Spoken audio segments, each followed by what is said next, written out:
তোমাকে আমি ভালোবেসেছিলাম, তুমিও হয়তো আমাকে ভালোবেসেছিলে, কিন্তু দেখো তুমি আমাকে ছাড়া পৃথিবীর সকল নারীকে মূল্যায়ন দিয়েছ, মর্যাদা দিয়েছ, তাদের নিজ স্থানেই রেখেছ, কেবলমাত্র আমি ছাড়া। এটাকে আমি আফসোস বা দুঃখ এভাবে নিচ্ছি না, আমি নিজের ব্যর্থতা সহিতই নিচ্ছি, কারণ এটা তো আল্লাহ প্রদত্ত, তাই না? আমার সাথে তো তোমার আর রক্তের সম্পর্ক নাই, যা আছে সেটা আত্মার সম্পর্ক। এই যে তোমার আমার বিচ্ছেদ হয়ে গেলে বা আমি মারা গেলে এই আত্মার সম্পর্কটাও থাকবে না, কিন্তু যাদের সাথে তোমার রক্তের সম্পর্ক তাদের সাথে কখনো তোমার বিচ্ছেদ হবে না, তারা তোমাকে কখনো ছেড়ে যাবে না, তুমি সেটা খুব ভালো করেই জানো। তাই হয়তো আমার থেকে মূল্যায়নটা তাদেরকেই করো, তাদের জায়গাতে তাদেরকে রাখো, আমার জায়গাতে আমাকে রাখো।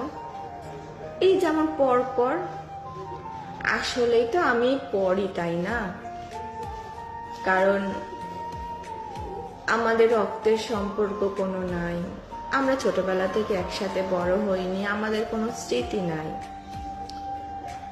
যেটা হয়েছিল সেটা আসলে ওই আবেগে বশীভূত হয়ে তুমি আমার প্রেমে পড়েছিলে, আমি তোমাকে প্রত্যাখ্যান করতে পারিনি, তাই হয়তো বা বিয়ের সম্পর্কতে গড়াইছে।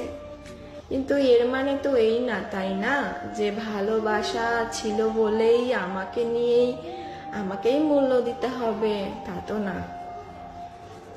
তাই আমি বোকার মতন এসব এক্সপেক্ট রেখে আজ মানসিক রোগী, সাইকোলজিক্যাল রোগী, যার ওষুধ ছাড়া এক ধাপও চলে না।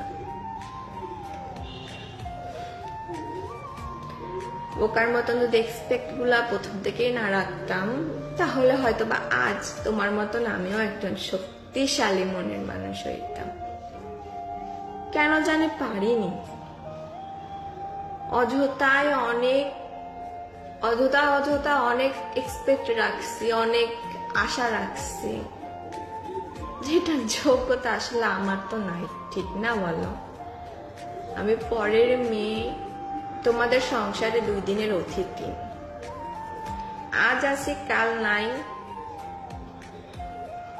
আমি মরে গেলে আমার জায়গা যে কেউ কখনো পূর্ণ করতে পারবে না তেমনটাও তো না। আজ আমার কিছু হলো, কালকে আমার জায়গায় এসে একজন পূর্ণ করে নেবে, কিন্তু যাদের সাথে তোমার রক্তের সম্পর্ক তাদের জায়গা তো আর কেউ কখনো এসে পূর্ণ করতে পারবে না, তাই না? তাই হয়তো আমি তোমার কখনো আপন হইতে পারিনি, তোমার উপর কোনো অধিকার খাটাইতে পারিনি। আর এই সমাজটাই তো এমন যে বিয়ে করে আনছি, সে আমার খাচ্ছে আমার পড়ছে, তার মানে আমার মতনই চলতে হবে, আমি যেভাবে চালাবো সেভাবেই চলতে হবে। তুমি তো আর সমাজের ব্যতিক্রম কিছু না, তাই তুমিও আমার সাথে তেমনটাই প্রতিফলন করার চেষ্টা করছো। কিন্তু জানো, এখানে তো আমার কোনো দোষ ছিল না, তুমি চাইলেই আমাকে তোমার জীবন থেকে সরাই দিতে পারতে, তাহলে হয়তো বা আমিও একটা সুস্থ জীবন পাইতাম, তুমিও একটা সুস্থ জীবন পাইতা। একসাথে থাকার পর কেউই তো ভালো নাই, কেউ কোনো দিক দিয়েই ভালো নাই, না আমি আছি না তুমি আছো।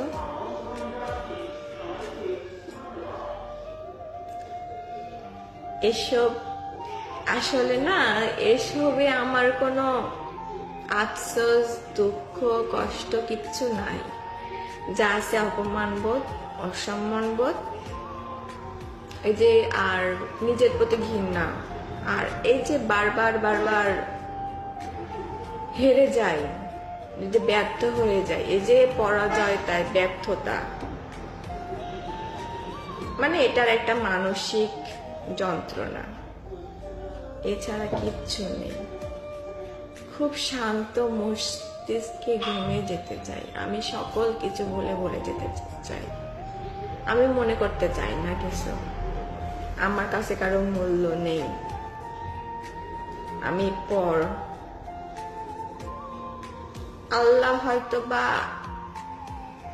ভুল ঠিক বলছিল যে হইল পৃথিবীর সব থেকে দামি সম্পর্ক, মূল্যবান সম্পর্ক হলো স্বামী স্ত্রী।